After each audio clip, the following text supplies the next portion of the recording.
coaching group, and we do one on a Thursday evening, which is completed now, on a Sunday evening. The last we have, I think we're on the last 3 weeks of the Sunday evening group.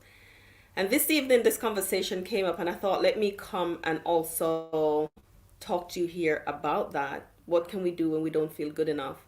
I'm sure some of us have gone through periods where we don't feel quite there, when we don't feel enough, when we measure ourselves by other people in the room and we come up short. And here's a little tip: we're always going to come up short when we measure ourselves with other people in the room. Even the people who don't show it, as long as you're measuring, is going to feel not enough. It's going to feel like you've come up short. Now, some people might deal with that in different ways. Some people sink into the negative messages around that and the voice of low self-esteem. And other people will sometimes allow pride to come through, and arrogance and superiority complex. Of course, that is also covering low self-esteem myself in a different way. So it might show itself in arrogance and pride and put downs and insults to other people. But really, it's the same thing that is manifesting itself. For other people, it might be imposter syndrome, or the low self-esteem might result sometimes into perfectionism. And as I was saying this evening, that's such an elusive thing. Like, I must be perfect, I must do this right, and nothing must go wrong. It's so out of reach, but it's something that we sometimes tell ourselves, in a bind almost, that we get ourselves into, that we can't get out of, because we must get everything right. Really doesn't take into account that we're humans, and there's sometimes when we get things wrong, and make allowances for that humanness.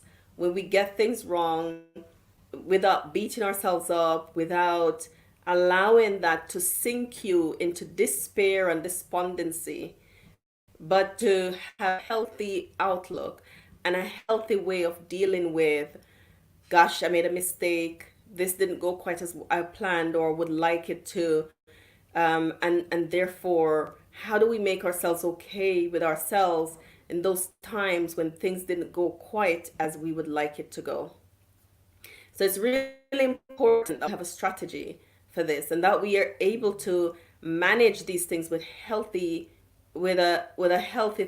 thought pattern when we do things. So I want you to do this when you feel like you're not good enough. So one is, find the core wound. Define the core wound. There is a story around the core wound that tells you that you're not enough, that influences the low self-esteem. It actually feeds it. This core wound, the story around it. So in order to heal the good enough, or to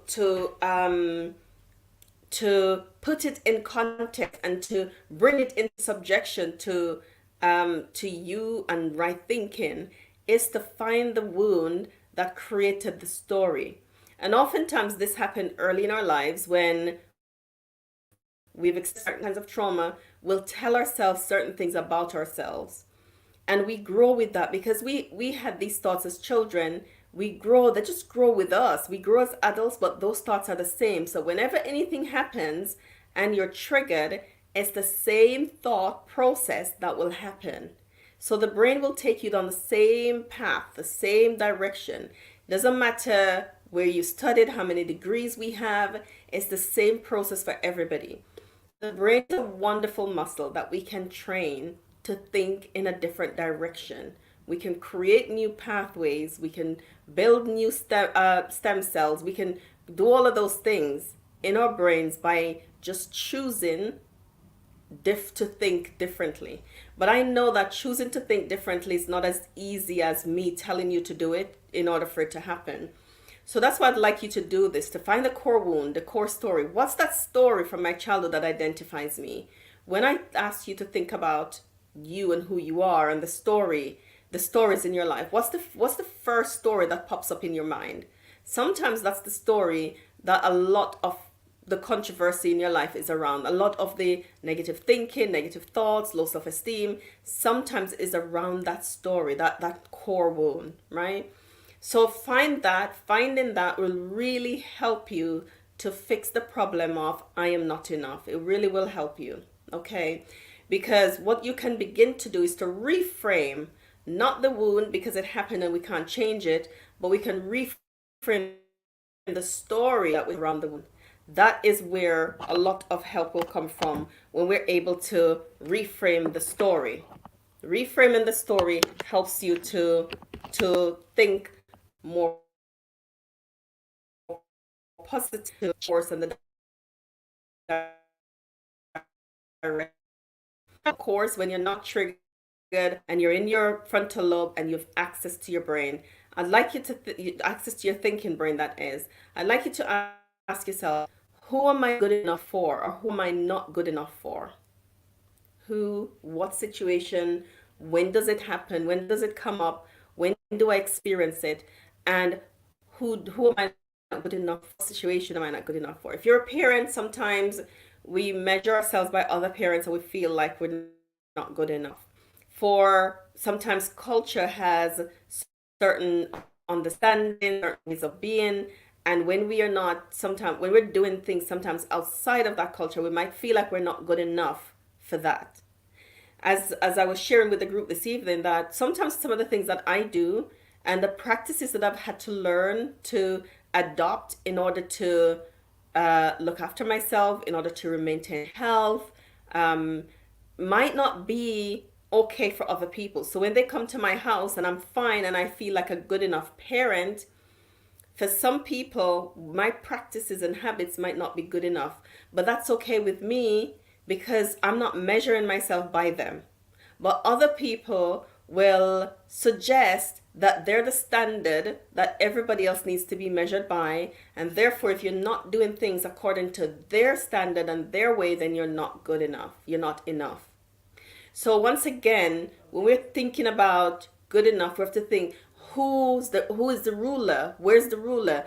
Who creates the measurements and the specifications around what is good enough and what isn't? Because what's good enough in one culture might not be good enough in another. What's good enough in one home might not be good enough in another. What's good enough in one part of town might not be good enough in another. The job that you have that you love and is excited about and it wakes you up with joy in the morning and you go to work and you do it and you thrive in it might not be good enough for some people.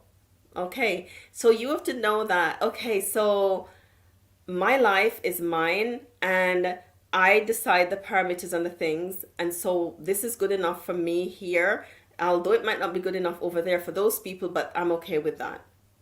I'm okay with that. Because if not, then we get ourselves into this place where we're trying to strive for something that we're never going to attain to. Because by the time we're trying to work to be good enough to be as those people, they would have moved and the goalpost has changed. And so then it's a constant worry and it's a constant striving. That's where we run into problems with mental health and physical health. And then it becomes more complex and more complicated.